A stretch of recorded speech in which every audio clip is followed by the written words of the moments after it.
Have you guys heard of this term called power of compounding?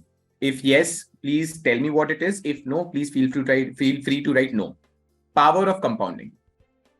Okay, I have a couple of no's. I have a yes. Okay.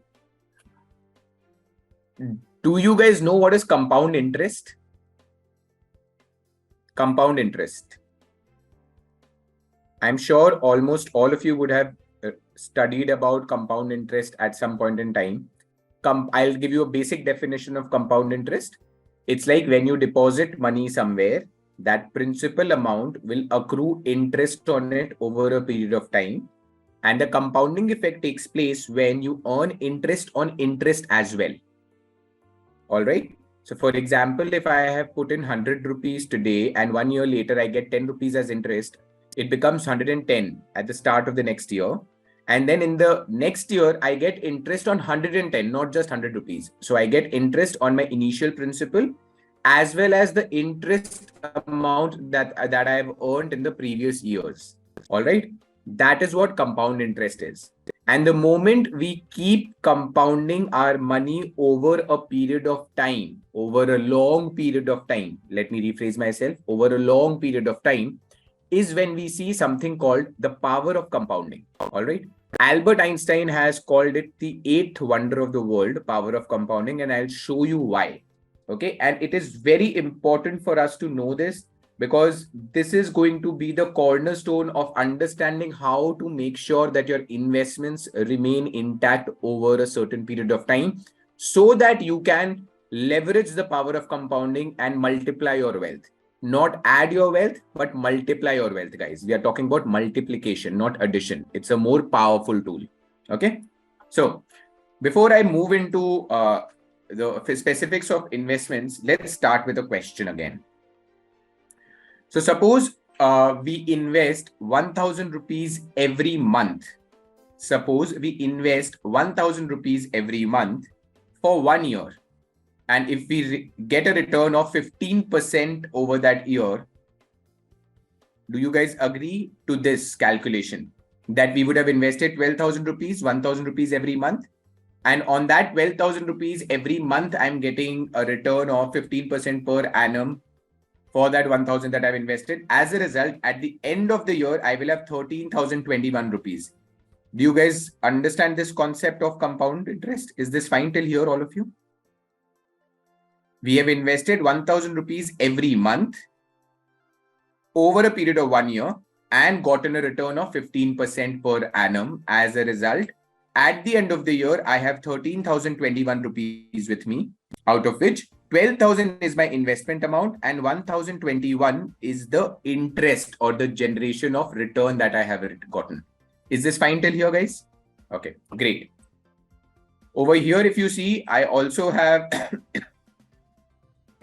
I'm sorry.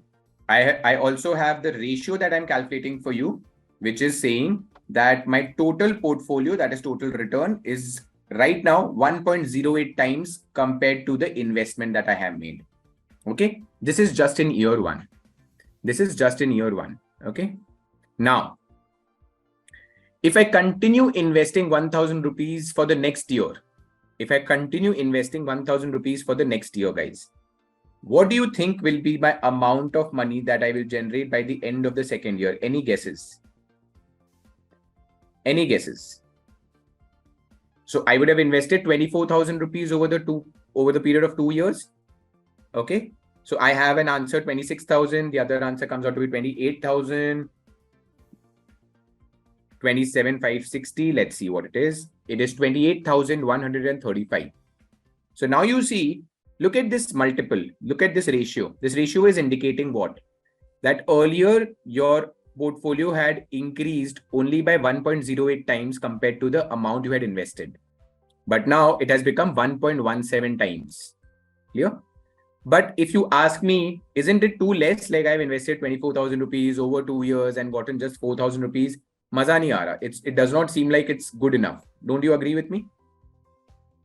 Just about 4,000 rupees you have earned in a span of 2 years. Doesn't seem too promising, isn't it? Let's increase this tenure to 5 years, guys. The moment I increase this tenure to 5 years, I would have invested 60,000 rupees, that is 12,000 rupees every year, 1,000 rupees every month.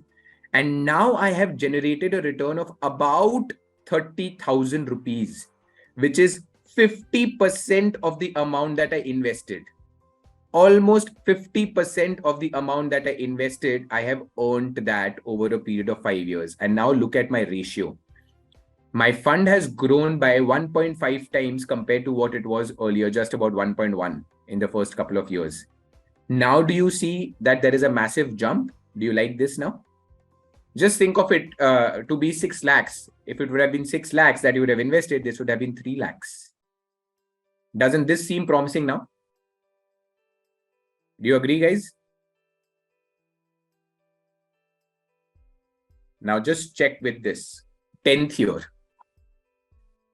If you continue investing for 10 years, you have more than doubled your corpus, guys. You had invested 1,20,000 and now your corpus, your portfolio, your fund is 2,78,000. More than double. More than double. If I keep doing this, guys, look at this. Almost 4 times. Almost 4 times. And last one is mind-boggling. It's almost 6.5 times. This is what power of compounding is, guys. See this. This is called an exponential increase in mathematical terms. An exponential increase. The return that you are generating increases at a rapid pace in the years from 10 to 20 compared to what was happening in the first 4-5 years. This is what I meant when I said power of compounding can be leveraged if you invest for a longer period of time, guys. And also you will see later on, if you invest for a longer period of time, the risk element in your investments also go down considerably. But what do you mean by the risk element? The chances of you making a loss. The chances of your portfolio incurring a loss. Anyone, someone had asked, I think Khushi had asked me yesterday, what is a portfolio, guys? I have used that term now a couple of times. Can someone tell me what is a portfolio? For Asha, if you could just type in, it would be really helpful. What is a portfolio? Profit. No, Diya, portfolio is not just profit. Yes, portfolio is your collection of investments, collection of assets that you have, collection of all your investments. It may be stocks, it may be gold, it may be real estate, it may be anything. Can a particular portfolio have just one asset?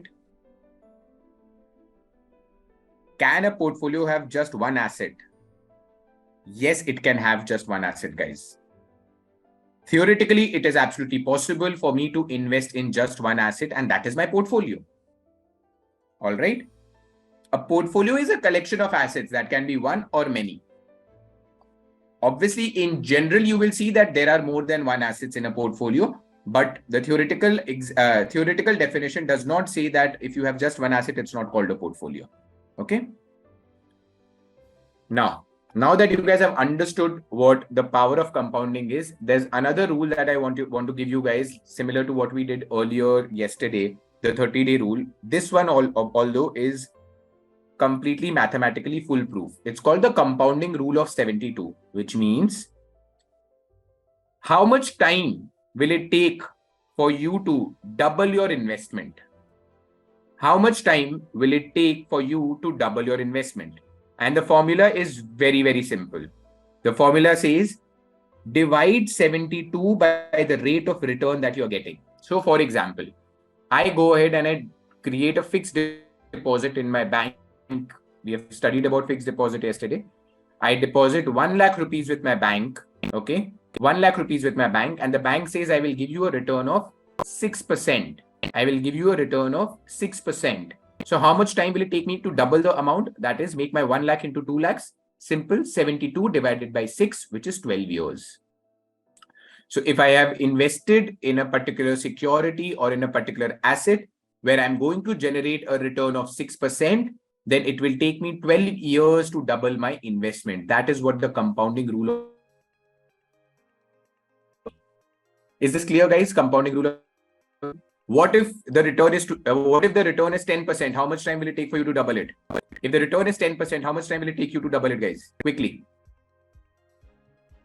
7.2 years, exactly. 7.2 years, that's the rough approximate that will come out. It will take you approximately 7 to 7.5 years to double your investment if you're generating a return of 10% per annum. Great. Now you guys know, you guys can go back home and talk about compounding rule of 72 and kind of flaunt it with your friends also sometimes, that this is the amount of time it takes to double the money. Do not fall for any Ponzi schemes of 21 days and double your money like what we see in movies like Hera Fairy. अब ये गलती नहीं करनी हमें, okay guys? We not fall for that. We know how to calculate this. Okay, another rule, another fun rule that we have. We will be talking about mutual funds, as I said, and mutual funds we'll talk about in detail. There's something called the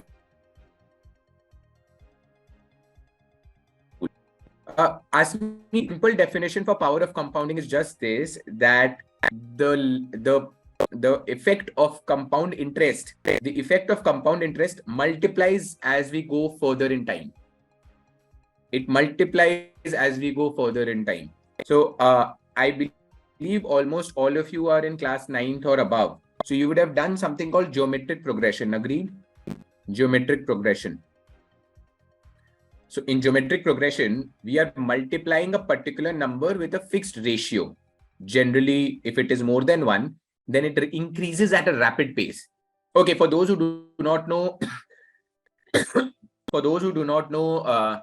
geometric progression, I'm sure you guys have done squaring or to the power. You have done that in maths already. Okay. Now, the moment I keep increasing 2 to the power 2, 2 to the power 3, 2 to the power 4, it does not increase linearly. 2 to the power 2 is just 4, then it becomes 8, then it becomes 16, 32, 64. So see, the gap keeps increasing as we increase the power. Agreed? And the rate at which it increases is also more than what it was earlier.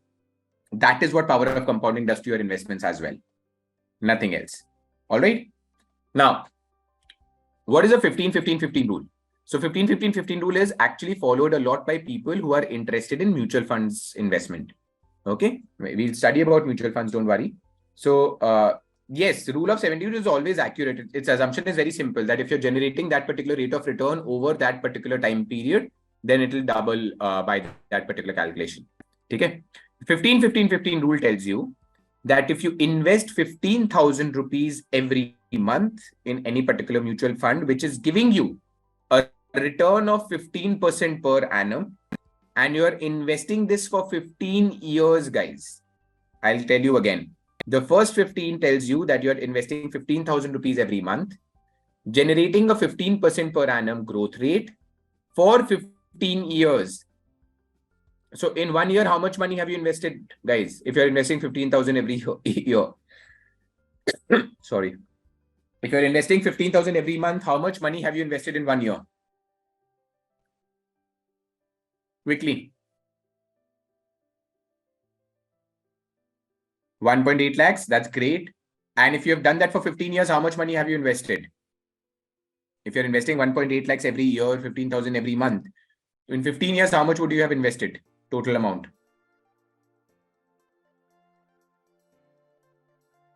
27 lakhs. Great. So now you know over a period of 15 years, you would have invested 27 lakh rupees. And now I'm telling you that you have generated 15% return per annum right from year 1 till year 15. What do you think will be your total fund size or corpus size at the end of 15 years? Any guesses? What would be the total fund size or the corpus size at the end of 15 years? The reason why I'm asking you all these, guys, is not, I know that it's not easy to calculate these, and certainly one cannot do that in through mental calculation. But I want you guys to develop this attitude of understanding what range will it be in. The guesstimate aspect of it has to improve for all of us. That's when you'll be able to realize that 1% up or down can create a lot of impact over a period of 15 years. 38 lakhs, 1 crore, 2 crores, 50 lakhs, 1.5 crores, 58 lakhs. Okay. The answer, guys, is 1.01 crores. That's it. That's your first 1 crore rupees. So imagine, most of you are studying with great schools. You're great. I'm sure you guys are doing really well in your studies. And after your college, you start a job and you start investing 15,000 rupees with some mutual fund at the age of 25. Okay. At the age of 25, you start investing 15,000 rupees every month. And it's not very difficult to get a 15% return in India. And I'll show you that why. By the age of 40, you will have 1 crore rupees just from your investments. Just from your investments, you would have 1 crore rupees in your pocket by the age of 40. Doesn't that seem soothing and securing both? And now do you feel that it's not as difficult to create wealth? I was telling you that yesterday. Is it as difficult to create wealth if you're able to follow these rules and follow these principles? Okay. What I'm again and again saying is that you have to be persistent and disciplined, guys. That's the only requirement that you have. That if you know about these formulae, if you know about these tools, if you know about these rules, just persist and be disciplined with your investment strategy. And trust me, you'll be able to generate wealth for yourself and your family. It would not be that difficult. Now, before we move into assets or investments, remember yesterday I had told you that whatever you have to invest in, it has to be driven by two things. One, what is your goal? And two, what kind of a person are you? Remember these 2 points, guys? One, what your goals or desires are for which you want to invest. And two, what kind of a person are you? Are you someone who would be happy to take risks? That means even if there is a loss, it does not bother you much. Or are you a person who wants to play safe and not get into any sort of risky element, which would kind of have some negative impact on your portfolio? Fine. So we understood what goal setting is yesterday, but today we will look at risk profiling. Risk profiling means what kind of risk profile you have. That is, what kind of a person are you when it comes to taking risks? Are you someone who wants to play safe, or are you someone who wants to kind of take a higher risks? Clear? Now, generally in finance, we divide people into 5 categories of risks: high risk, moderately high, moderate, moderately low, and low risk. High risk people are those people who are happy with the volatility. That means ups and downs of the market. They are fine with it. They don't fret upon it too much. Okay. They don't fret upon it too much. So they can invest in assets which may go down today, but may as well go up too. The point is, only if the asset, if I say that a particular asset or a particular security is high risk, it also means it promises high returns as well. So the returns that you can expect with that particular security will be high. Similarly, if I say a particular security can give you high returns, you should know as finance students that it will have high risk as well. High risk matlab, high risk simply means that if it can go down, go up by 10, 20, 25, 30, 40%, it can also go down by the same percentage. That means there is a downside to it if there is a high upside. There cannot be any instrument which will only give you upside and there will be no downside to it. That kind of an instrument doesn't exist, guys. So that is what we mean by high risk. Clear? So what are the things that you think, guys? Tell me, what are the things that can make a person take high risk or make a person low risk? What kind of factors would contribute to a particular person's risk profile? Anyone? What are the factors that will contribute to a person's risk profile? That means to a person being risk-taking or not risk-taking or somewhere in that range. Patience, how much they earn, the total money they have, experience, desperation, okay, self-confidence, interesting. Any more answers?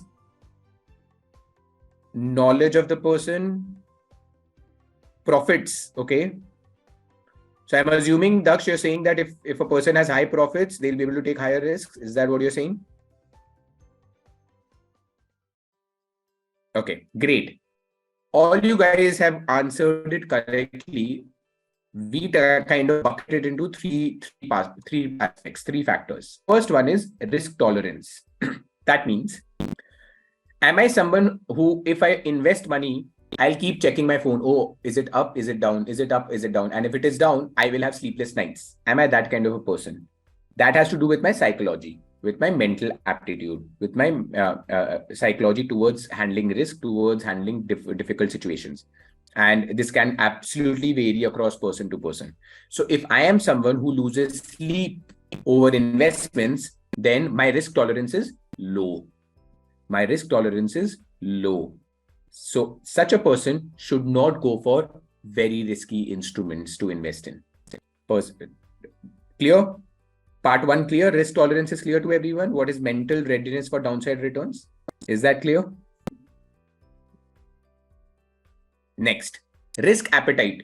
This is something a lot of you had put in. What is your what is your current financial position? That means how much money are you earning right now? How much liabilities do you have? Do you have ancestral wealth or hereditary wealth that you're inheriting from your parents or from your grandparents?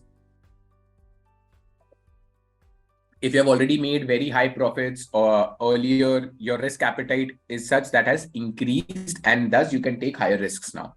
So that is what your current financial position tells you. And last one is the requirement. That is your goal. That means if I have to if I have to invest, I will have to invest in a particular commodity which is high risk if I need to generate high returns to meet a particular goal. In that situation, my hands are tied. I can't do anything. I will have to invest in a risky asset.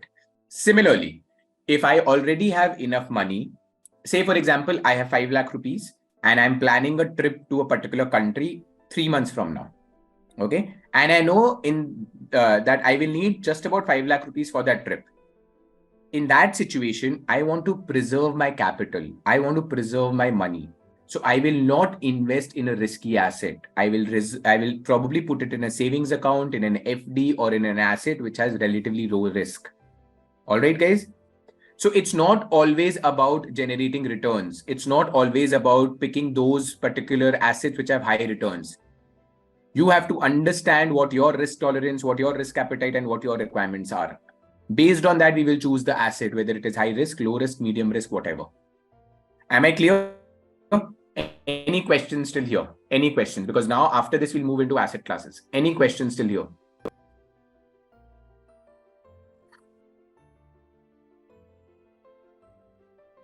So I have a question. In case a person wants to increase the amount invested, would it be better to increase the amount invested in a mutual fund or invest in more than one mutual fund? We'll come to this question when we do mutual funds, guys. Any other question? Okay. Requirement basically, Daksh, means my goals. What are my requirements from my investments? You don't invest without a goal in mind. Okay. You will not tell me, okay, I want XYZ mutual fund, this debt document, this FD. No. You need to first tell me that these are my goals. This is what I want to achieve by this period of time. And hence, for these goals, I need to invest in XYZ places. So my goals will tell me whether I need to invest in risky assets or less risky assets. Is that clear?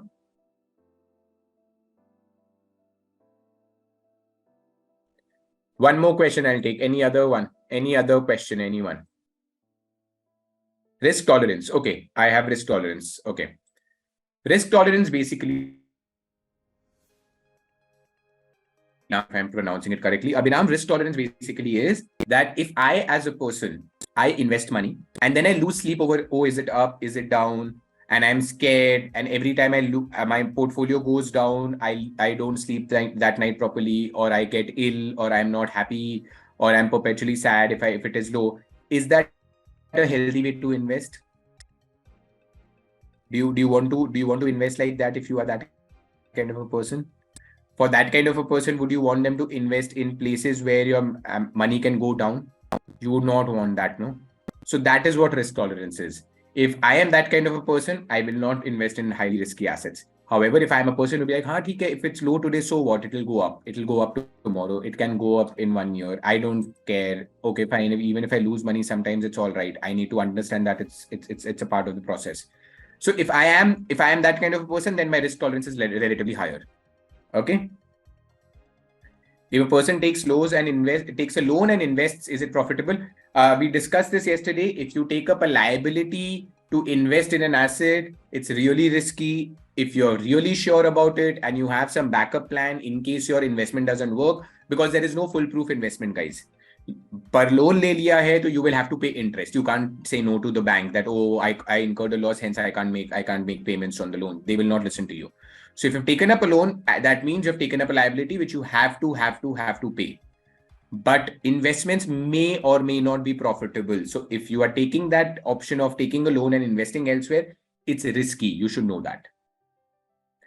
Does taking high risks always give you high returns? Absolutely not. Does high risk automatically means it may give you high returns? It may give you high losses also, large losses also, both places another. So nothing guarantees you a high return. Absolutely nothing. Fine.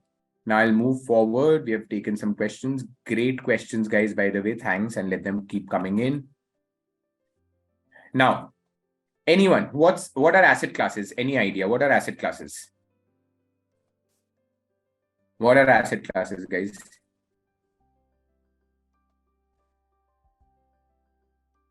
Okay. Have you heard of equity, debt, gold, real estate? Have you heard of these?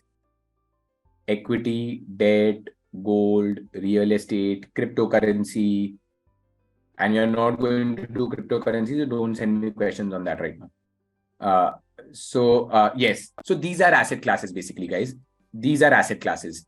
Asset class is basically a collection of assets which have similar returns, similar risk profiles, similar features. That is what an asset class is. All right. That is what an asset class is. So equity is one type of asset class. Debt is one type of asset class. Cryptocurrency is one type of asset class. Real estate is one type of asset class. Gold is another type of asset class. Okay. So one asset class will have similar kind of assets within it.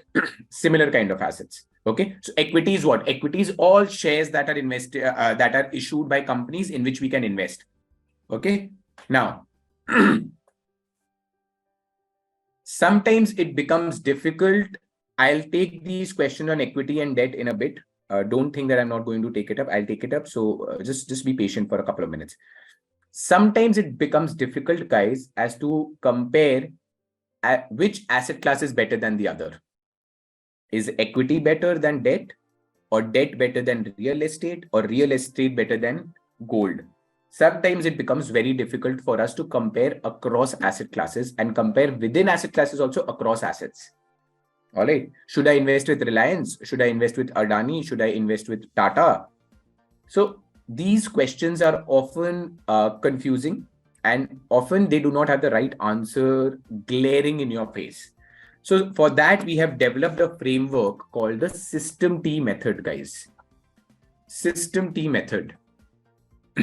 Let me tell you what the System T method is. It's an acronym where the first S stands for security.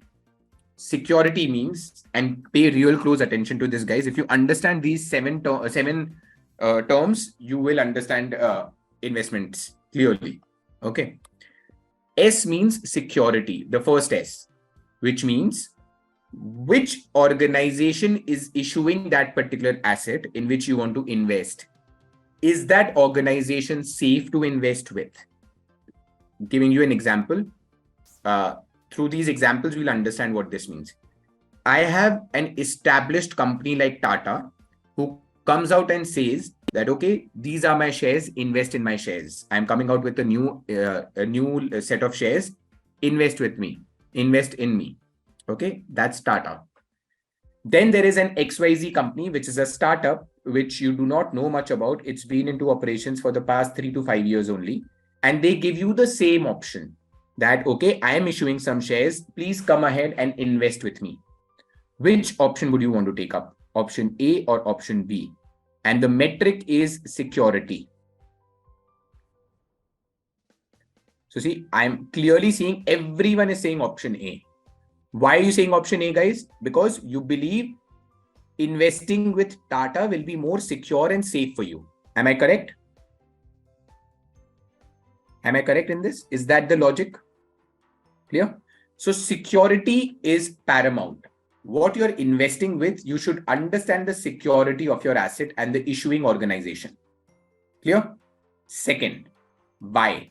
Why is the yield? Yield means the rate of return, the return that you're generating on your investments. What would you want your Y to be? High or low? High or low? What would you want your Y to be? Exactly. You would want your Y to be high. So when you're comparing across asset classes, keeping every other aspect, the rest 6 equal, The rest 6 equal. If I have a higher Y for A compared to B, I will choose A. Am I clear with the first two terms, guys? Security and yield. Are we on the same page, all of us? Great. The next S is spread. Spread, which means the volatility, the risk part of it. How volatile is it? How up down does it move? Is it very high, very low? Is it moderate? Is it a flat line? What is it? So what would you want the spread to be? Would you want it to be very high, very low, or would you want it to be pretty smooth? What would you want as an individual? Your risk to be high or low, guys? Ojasvi, we'll end it about 6:10. That's the time that we ended it yesterday also. Yes, exactly. We would want it. Paridhi, why would you want it to be high? Why would you want risk to be high?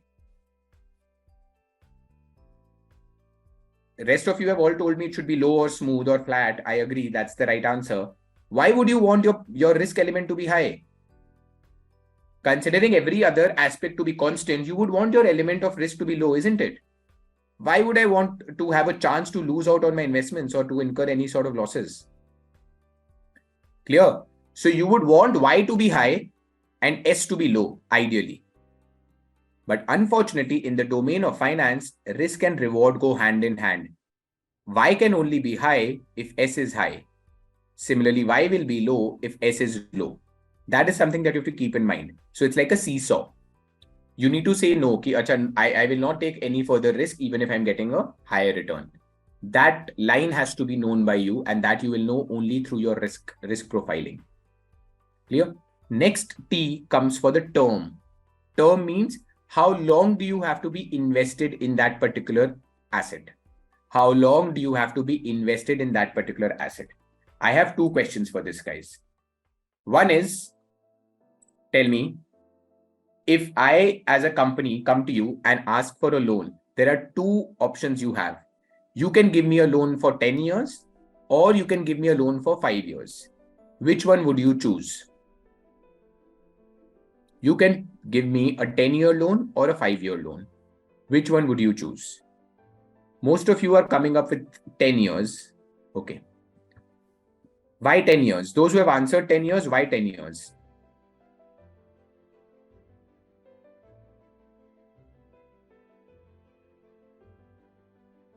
Those who have answered 5 years, why 5 years now?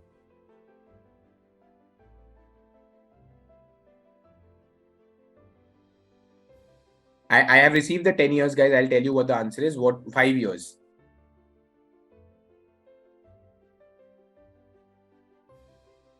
Okay. One more question in addition to this. In which option do you think you will get a higher return? That means you will get more interest percentage. So say, for example, if you have an option of 8% and 7%, you will get 8% in 10-year loan or a 5-year loan.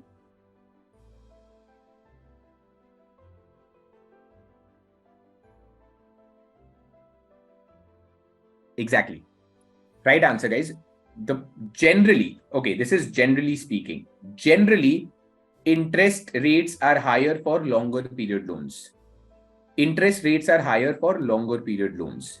Interest rates are lower for shorter period loans. And the reason for this is that when you're giving someone a loan, that is a debt, okay? When you're giving someone a loan or a debt, there is always a risk which is called a credit risk. That means that person might not be able to pay you back the principal and the interest amount. Do you agree?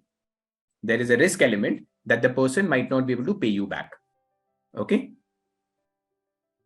Now, the probability of that person not being able to pay you back in 5 years will always be less than the probability of that person not being able to pay you in 10 years. I'm sure that you guys understand that. If someone cannot pay you the money back in 5 years, rest assured that 10 years also they will not be able to pay you back. But the risk element increases if I increase the tenure or the term of the loan. Agreed? That's why higher risk, higher return. If I am giving you a loan for 10 years, I will charge you a higher rate of interest. If I'm giving you a loan for a smaller period of time, I'll charge you a lower interest. This is generally speaking. Clear? One more question on term. How long do you have to be invested in equity? What is the term of investment in equity, guys? Okay. Before asking you this question, I'll answer what equity is. Equity is basically investment in shares of a company. That means if I invest in the equity of a particular company, I own that share, I own that company. So if I own a percentage of that company, I become the shareholder of that company. That percentage can be 0.00000001%. That percentage can be 10%. That percentage can be 100%, depending upon how many shares you own for that company. Is that clear? What is equity is clear, guys? Equity is simply ownership of that particular company that you have invested in. जो हम shares बोलते हैं, stock बोलते हैं, share market बोलते हैं, equity बोलते हैं, all these are same. These are just synonyms. Okay. Now that was a trick question, guys. There is no term. There is no prescribed term for an equity investment. That's up to you. You can buy today, sell it in the next 1 hour, or you can buy today and stay invested for the next 20 years also. Unlike what bonds and debt are, in which you have a fixed period of time for which you have to stay invested in. All right. So fourth one is clear, guys. Term E. E means expenses. Every time you trade, every time you buy or sell a particular asset, you have to incur some sort of an expense. You have to incur some sort of an expense. Yes, Parasha, generally longer term investment in equity might give you higher returns, generally speaking. So ideally, you should hold it for long term, but there is no law or rule that says you have to invest for that period of time. Okay. It's not binding on you. So E means expense. That means whenever you are entering any sort of trade, you have to incur some expenses like commission, brokerage. You have to open some account. You have to sell. Someone will buy. So every time you incur into get into some sort of a trade, you incur some expenses. So obviously, if you're incurring an expense, you would want that expense to be low because that is going to impact your net returns. Hence, E should always be low for you. Sixth point is M. M stands for marketability. The theoretical definition for marketability is if you can convert a particular asset into cash quickly without losing too much value, then it means it is a highly marketable instrument. It is a highly marketable instrument. Now, understand this, guys. You are investing in assets because you want to sell it at some point in time and convert it into cash. Do you agree? कभी तो बेचना है. Sometime or the other in future, you want to sell them. Agreed? Any asset, it may be any asset that you invest in, gold, equity, debt, crypto, anything. You invest in it so that you can sell it in the future. That can be 1 year from now, that can be 25 years from now. Now, obviously, you would want to invest in an asset that can be easily sold. Agreed? So you would want the marketability to be high. Marketability to be high. Now, if I talk about real estate, that is one of the biggest issues with real estate, where marketability is low. Marketability is low. As a result, it is a disadvantage when you invest in real estates. I'm not saying it's a bad investment, but you should know what are the pros and cons of investing in every asset. One of the biggest disadvantages of investing in real estate is it's a low marketable. It's not very highly marketable. Okay. Last T means taxation. Every penny you earn, guys, you have to pay a tax. So you should be very smart in knowing the taxation regime. Abhinav, again, I'm saying marketability is basically how easily can you convert a particular asset into cash without losing much value. Okay. So if I have gold, I can easily sell it and get cash against it. It's highly marketable. But if I have a 2 BHK sitting in some city of the country, I won't be able to sell it at the snap of a finger. So it's not very marketable. Okay. Clear, guys? Can someone quickly tell me system T? What are the terms? What's the acronym? What's the first S? Security. Would you want it to be high or low? Security should be high. High, Paridhi. Security should be high, not low. Okay. Y. Y is yield. What do you want? You want your yield to be high or low? Great. What would you want your S? What is the third S? Second S, third element. Spread. You would want it to be low. Great, great, great answers. Now, T, what is T? Term or maturity. Okay. How long are you invested in it for? Great. E, what is E? See, for term, I have not given you an answer. Term can be high or low depending upon what your goals are and what your risk appetite is, guys. So term may be high, may be low, not necessarily always high or low. Okay.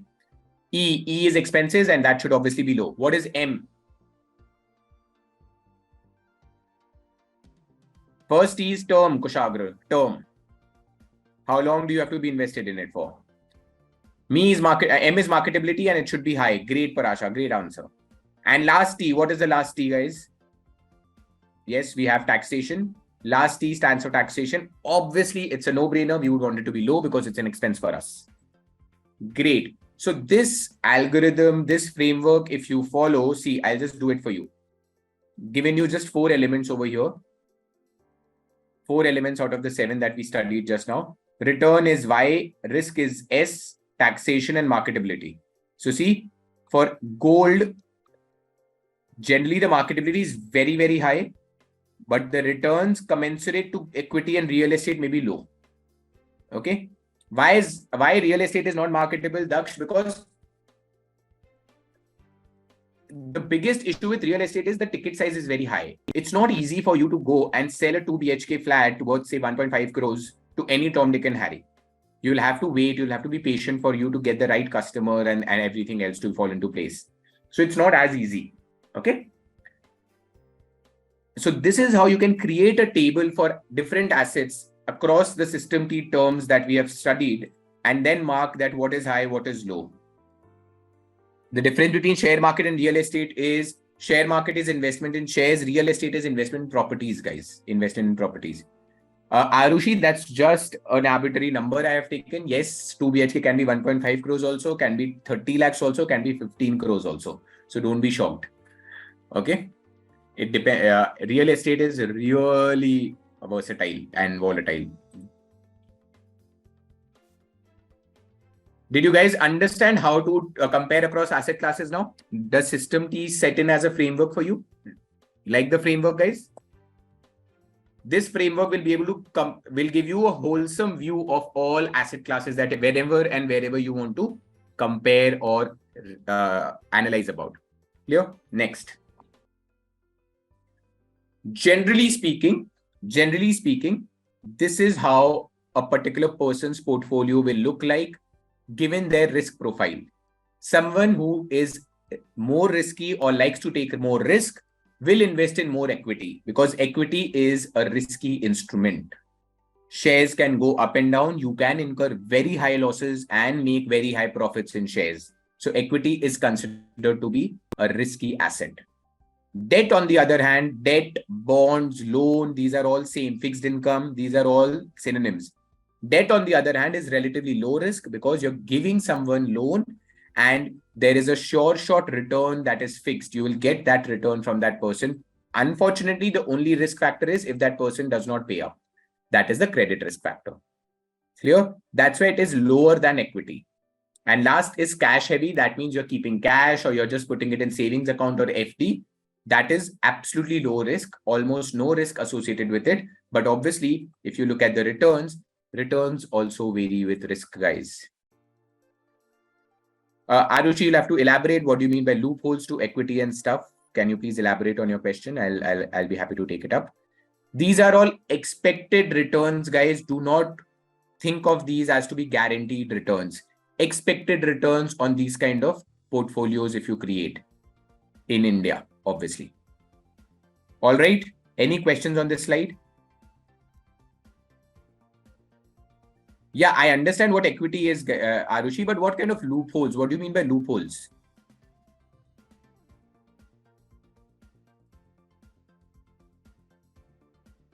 Any other questions on this particular slide, guys? Are you clear of how a particular asset class or a particular portfolio is distributed across different asset classes?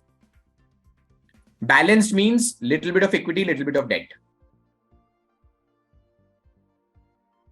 Little bit of percentages are the returns. 14% per annum, 16% per annum, 10% per annum. These are the percentages. Yes, Arushi, if I own 30% of shares of a company, it means I am 30% owner of that company. I own that company by 30%. So if that company makes 100 rupees of profit, I'll get 30 out of it. That's what it means.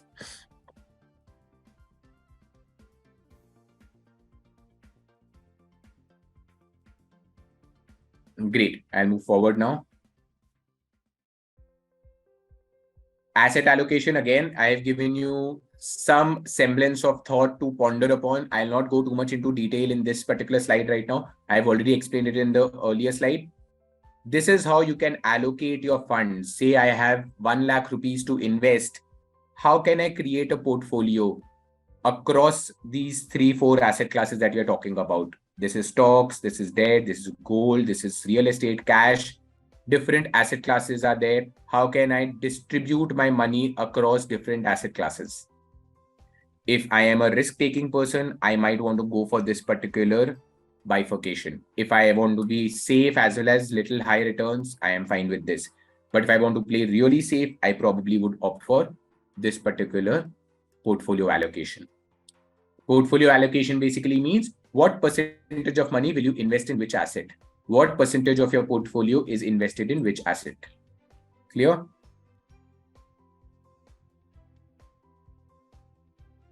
Great. Let's move forward.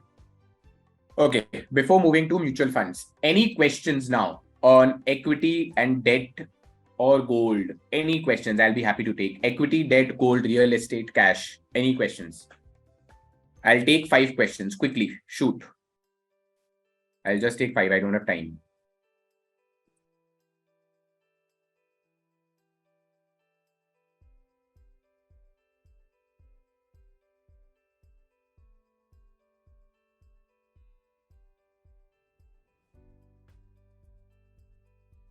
Okay, debt basically is a loan, Kushagra, a loan. Debt is basically a company coming and telling you that, okay, give me XYZ amount of loan, and lieu of that, I will pay you this much interest every year.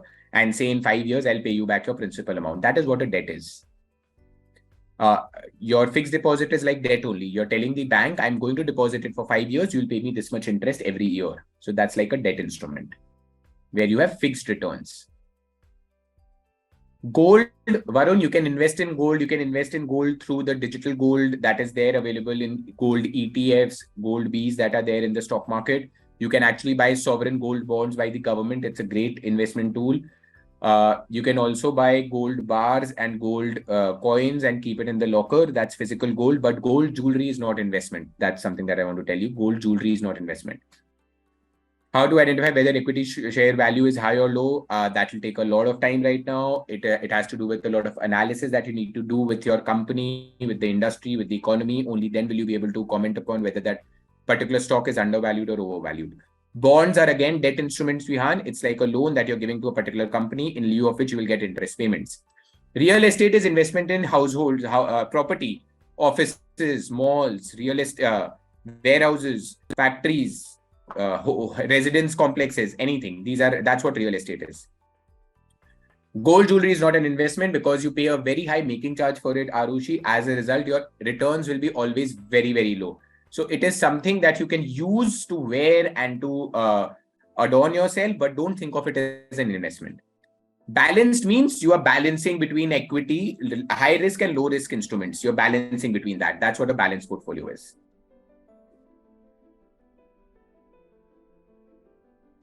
Fine. I think I've taken more than 5 questions, so I'll move forward. We have the main topic for investments. What is a mutual fund? Anyone? What is a mutual fund, guys?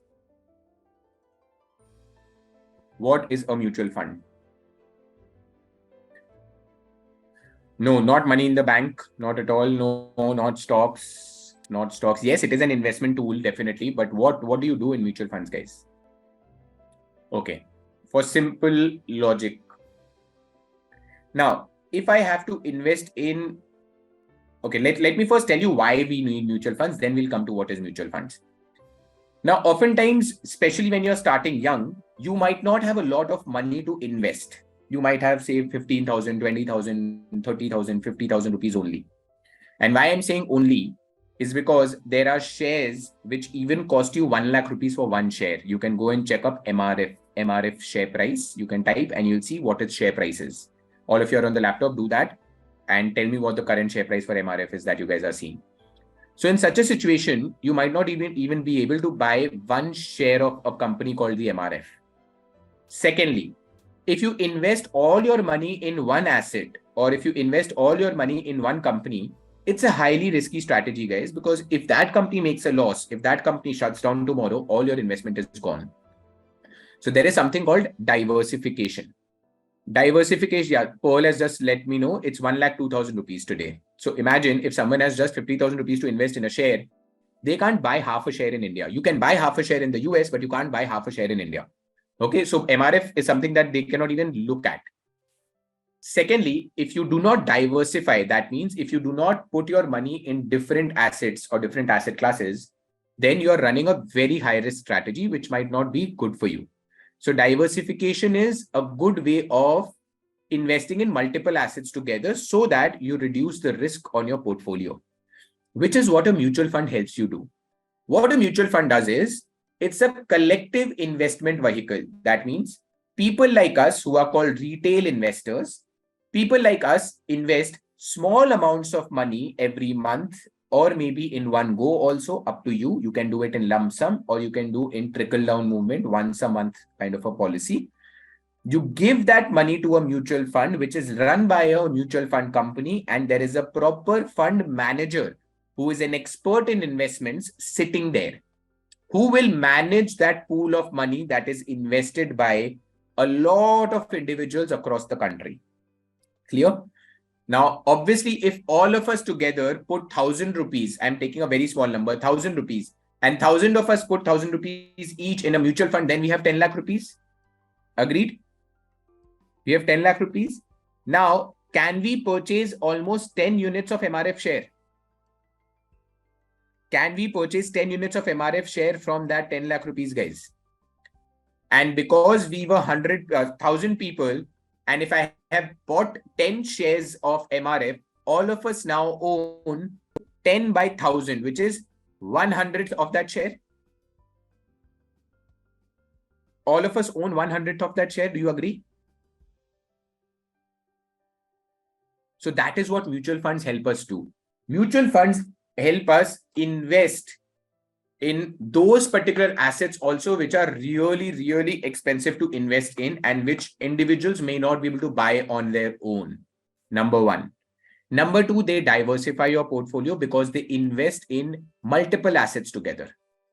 That is why mutual funds is a great way to invest in assets. And you can see here in the definition I've given, mutual funds can invest in equities, bonds, government securities, everything. It's not always stocks. And when you invest in mutual funds, in lieu of your money that you have invested, you get units. It's called units. You do not get shares. You do not get bonds. You get units. And you are given the price of that every unit that you have against it. Clear? So you multiply the units with the price of the unit to know what your total corpus or your fund value is. Am I clear, guys? So see, why mutual funds? I've already told you. It gives you diversification. You can invest in small amounts. Funds are managed by experts. So obviously it's in safe hands. And it gives you the flexibility. If you want to put 1 lakh rupees in one go, you can do that. If you want to put 1,000 rupees every month, you can do that as well. As low as 500 rupees per month can be invested in mutual funds, guys. As low as 500 rupees. Government securities, Rishabh, are assets that are issued by the government, like government bonds. Okay. Are you guys clear as to why we need mutual funds and what are mutual funds? Are we together till here? What are mutual funds and why do we need mutual funds? Great. Now, let us look at some types of mutual funds.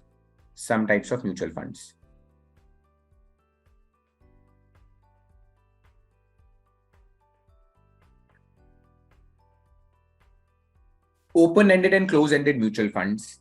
Basically, open-ended and close-ended mutual funds are the units that are being sold by the mutual fund limited, a fixed number, or they keep adding to it. If they keep adding to it, it's open-ended. Otherwise, it is close-ended. Clear? Next. Is it actively managed or passively managed? Whether the portfolio, whether that mutual fund is actively managed or passively managed. Active management means day in, day out, the fund manager will be selling or buying something. As a result of which, your percentage in investment in a particular asset will increase and decrease frequently. Okay. However, passive management is something that they remain invested in a particular style for a longer period of time rather than increasing or decreasing the portfolio again and again. Both the ways of management have their own pros and cons, guys. Both the ways of management have their own pros and cons. Okay. Next up, what is the investment objective? Are you investing for long term? That means long term growth. Or are you investing for income growth? That means I should generate some sort of income from it regularly every month or every year. What is the investment objective is very, very important. And how does this matter? I'll give you an example. For example, if I am young, you guys are young, we have other sources of income also that we can get when you guys will get into a job or a business. You won't be dependent on your investment income. Agreed?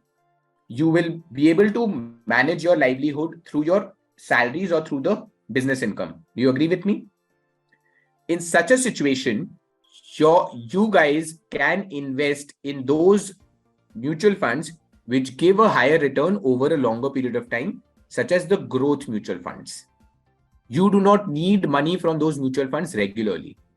Compare it to someone who has retired, who does not have an active source of income that is coming to them regularly. They might want to go for investments which give them regular returns so that they can maintain their livelihood through that. Clear? Are you guys clear till now? Great. Next is, what are the underlying assets? That means, what is it that the mutual fund manager is investing in? Is he or she investing it in? Yes, the portfolio, Abhinam. Exactly. What kind of portfolio are they creating? Are they in? Okay, I'll come back to portfolio management again. Are they putting your money in equity, in debt? Are they putting it in both? Okay. There are various underlying assets that they can have. What kind of assets are they investing in? That can also be a basis of bifurcation of mutual funds. Portfolio management is very simple, Abhinam. Either you keep buying and selling regularly, which is active management. In that situation, you're trying to time the market. You're trying to time the security. That, okay, right now it's seeming very high. I will sell it. Tomorrow, if it falls, I'll buy it again because it is low. That is active management. Passive management basically means that, okay, we'll stay invested in it for good 6 months, 1 year without tampering with the portfolio again and again. That is what passive management is. All right. Next. Thematic. That means, is there a particular theme based on which I'm maintaining my mutual funds? That means, is my goal or objective for the mutual funds retirements, or is my goal or objective for my mutual funds to save taxes? What theme am I following? That can have a major impact on the kind of mutual fund that you want to go for. And lastly, does your mutual fund invest in other mutual funds? You can actually invest in other mutual funds also. It's called fund of funds, guys. Or does your mutual fund only invest in India, or does it invest outside India also? So these are some of the ways in which you can analyze a particular mutual fund before you go ahead and invest in them. Clear? Now, I'll show you something interesting. But obviously, due to paucity of time, I might not be able to go into too much detail of it, but I'll encourage you guys to play around with it once you guys are off this session. Okay. And I'm not advertising any particular website or anything over here, guys. I'm just showing you something that I use regularly so that you guys can use as well. So I have come to a website called Ticker Tape. Okay. This is one of the websites which you can use to filter out the mutual funds that you would want to invest in based on various filters that they offer you guys. So see, right now there are more than 3,800 mutual funds that are available to you as an investor on this particular tool. Now, obviously, it's almost impossible to sit and evaluate all 3,800. It's almost impossible. So what I say is, okay, I don't want to invest in any mutual fund. I want to invest in all those mutual funds which invest only in equity. I am young. I have considerable investment time, long-term horizon. I will invest in those mutual funds which have equity as the main game. So see, the moment I filter it on equity, right from 3,800, it has come down to 1,296. Can you guys see this? It has come down to just 1,296. I'll put more filters right now. Wait. I want to invest in those mutual funds which give me a global exposure. That means they invest in equity, not just in India, but outside India also. So I click on this and see now I'm left with just 26 funds, just about 26 funds which invest globally as well as invest primarily in equity. Primarily in equity. When I say primarily in equity, it means more than 65% of the portfolio will be in equity. More than 65% of the portfolio will be in equity. Now, I have 26 of them here. Say I click on any one. I pick up ICICI Pru US Blue Chip Equity Fund. I click on this and I will put it into the next tab and I'll now go into individual instruments, individual metrics of it. So see,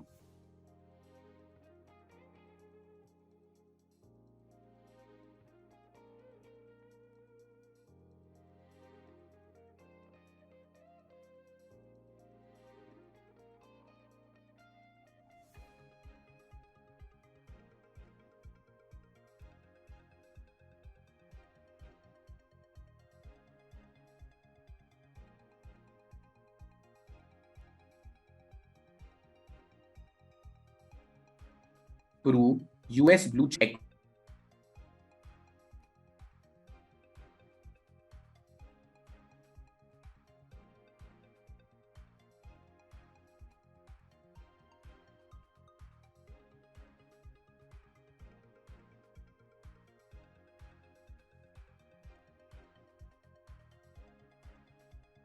Sorry, guys, I got disconnected. Can you guys hear me? Just type in yes on the chat box if you can hear me. Okay, great. Thank you. Thank you so much.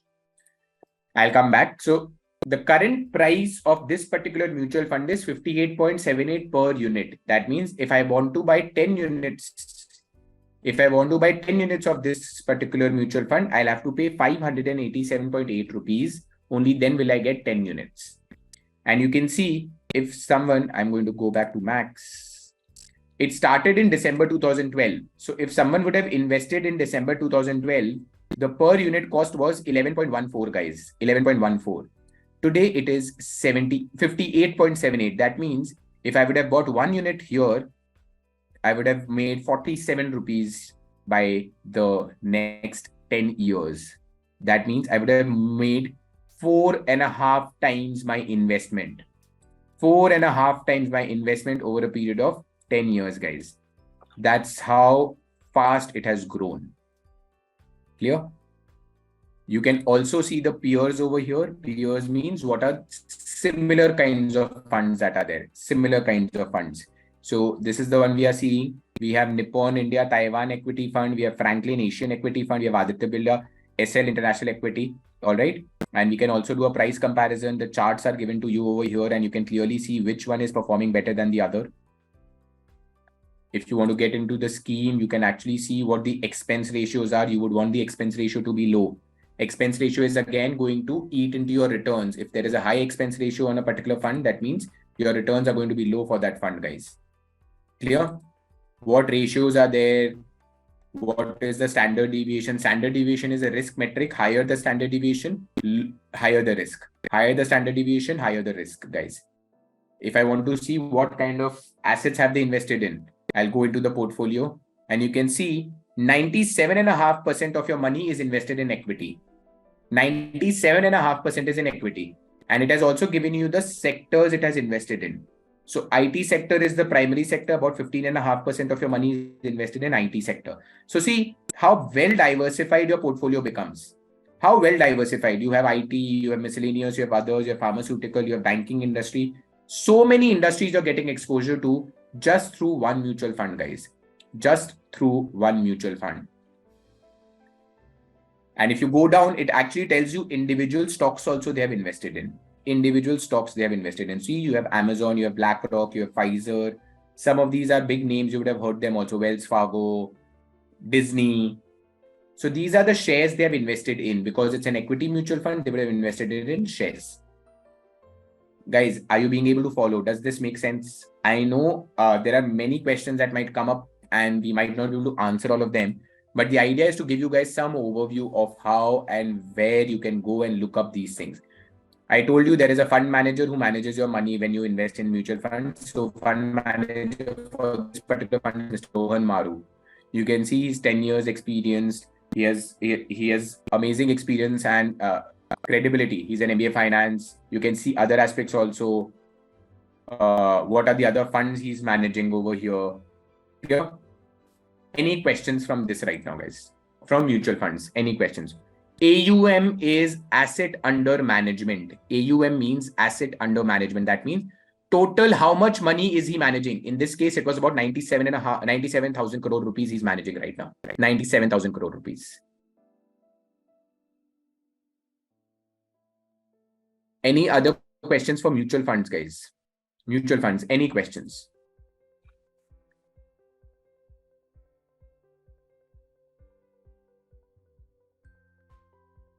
I know there's a lot of information that has been passed on right now, and it can sometimes be overbearing. Nandini, I'm afraid you cannot invest in mutual funds below the age of 18. For that, you'll have to take help of some guardian or parent that is around to do that, but you cannot invest below the age of 18. What is SIP? SIP means systematic investment plan. SIP basically in a nutshell is you have to pay a particular amount of money every month in a mutual fund. So if I don't have a lot of money in one go, I can pay suppose 1,000 rupees every month. I get into an SIP. That means I pay 1,000 rupees every month in a mutual fund, and accordingly, I'll be able to generate returns. Jamshed, one of these websites I've already shared, tickertape.in. You can go on to tickertape.in to see different kind of websites, different kind of mutual funds. You can also look at Morningstar. Yes, Money Control, Grow. There are many websites that are there. Can an individual investing on his own take use of this website? Absolutely, Devendra. This is information. Everyone can take use of make use of information. Absolutely. Paridhi, I would always suggest whenever you're investing in the market, in the stock market, in equities, keep a long-term horizon of minimum 5 to 7 years, not less than that. Yes, mutual funds should be looked at as long-term investments only. For short-term investments, that means you are not looking at generating returns, you are looking at preserving capital. For short-term investments, go for debt instruments, go for FDs, go for savings. If you're looking to generate higher returns, then that means you're looking at a longer period of time. That means you should go for mutual funds. Yes, mutual funds are risky. We all of us, I'm sure you've heard of that line enough number of times. Mutual funds are risky, subject to market risk. That line that they mention at the speed of Rajdhani, that mutual fund returns are subject to market risk. It is risky. Definitely, it is risky. But guys, if you're investing in it for a period of 7, 8, 9, 10 years, trust me, the element of risk falls down considerably. Can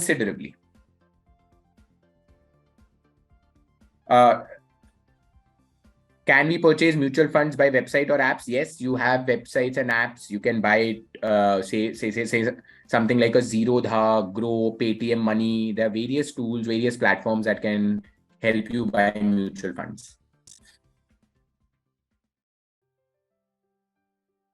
All right.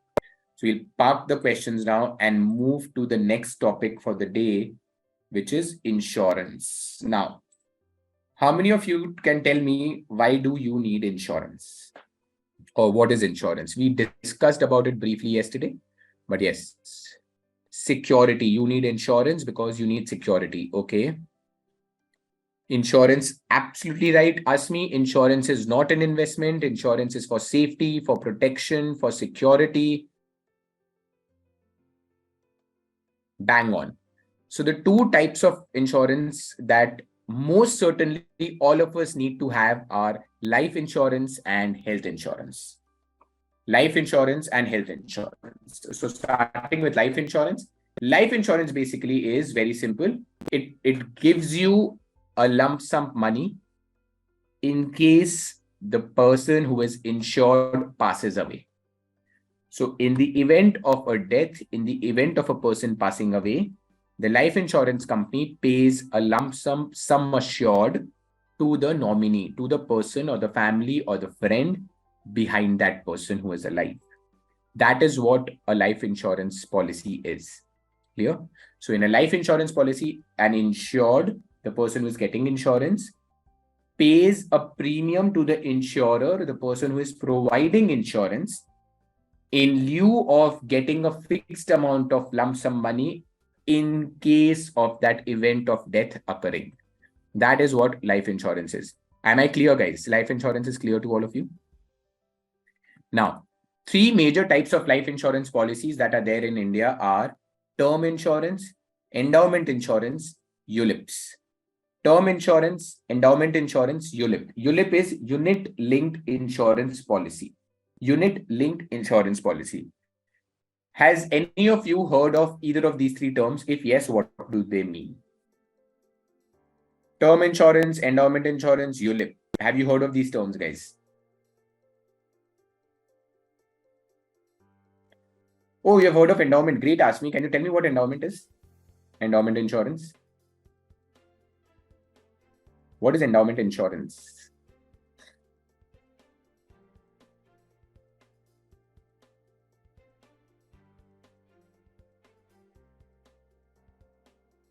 Okay, I'll quickly tell you the basic differences of all the three.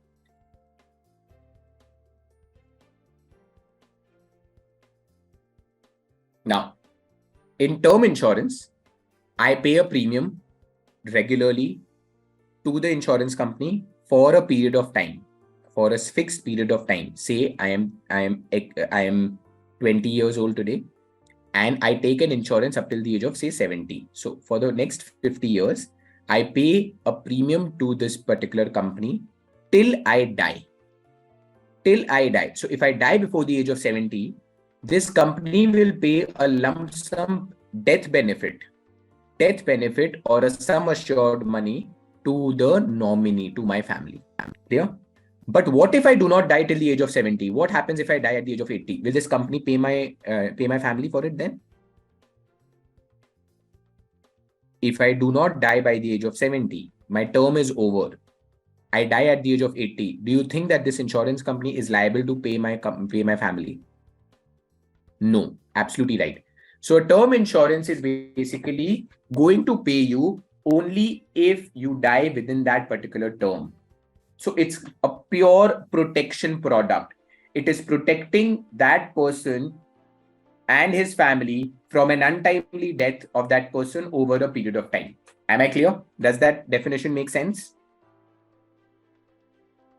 Term insurance provides a protection to that person's family against an untimely demise of that person over a period of term. Is that clear to all of you? How much money the company will give after death? It is going to be fixed. So when you enter into a contract, into that policy, your premium and your term and your sum assured is already mentioned there. Say, for example, I enter into a term insurance policy with a particular company stating my sum assured is 1 crore rupees. The company says you'll have to pay a premium of 8,000 rupees every year for the next 50 years. So I will keep paying 8,000 rupees till I do not die or till the age of 70, either of them, whatever happens early. So say, for example, if I start paying 8,000 rupees every year and unfortunately if I pass away at the age of 30, then the company will pay 1 crore rupees to my family at the age of 30 and contract is over. We don't have to pay any more premium after that.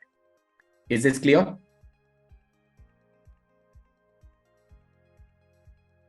Okay. Endowment में थोड़ा सा difference है, just one difference. If I survive the term, that means if I live up to 70 and after 70 I die, then at the age of 70, when that contract gets over, the company pays me something called the survival benefit. उस समय company will pay me something even if I have survived. Term insurance में only death benefit is there. There is no survival benefit. So if you survive the term, you're getting no money. Your premium is gone.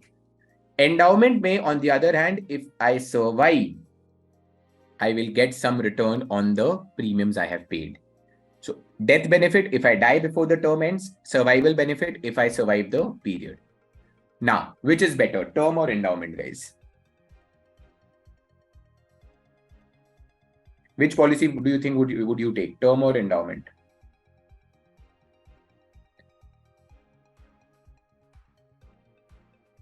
Why would you take endowment, guys? I can see a lot of endowments. I have a couple of terms also, but I see most of them are calling for endowment. You are saying endowment because maroge to bhi paisa, jiyoge to bhi paisa. Am I correct? Death benefit is also there. Survival benefit is also there. But do you realize if you have survival benefit, how much premium they are going to charge you? The premium is going to be astronomically high.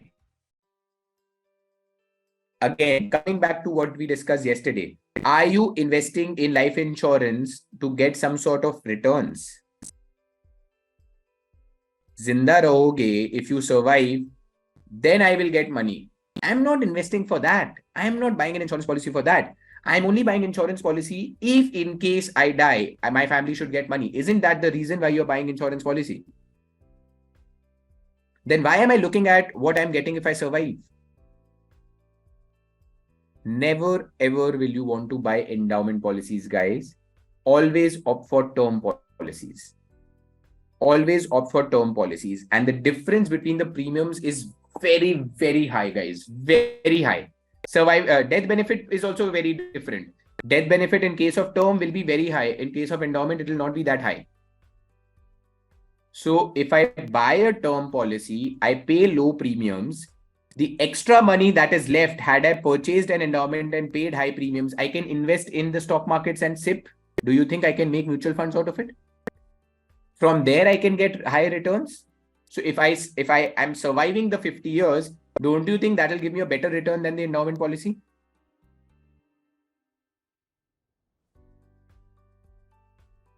No.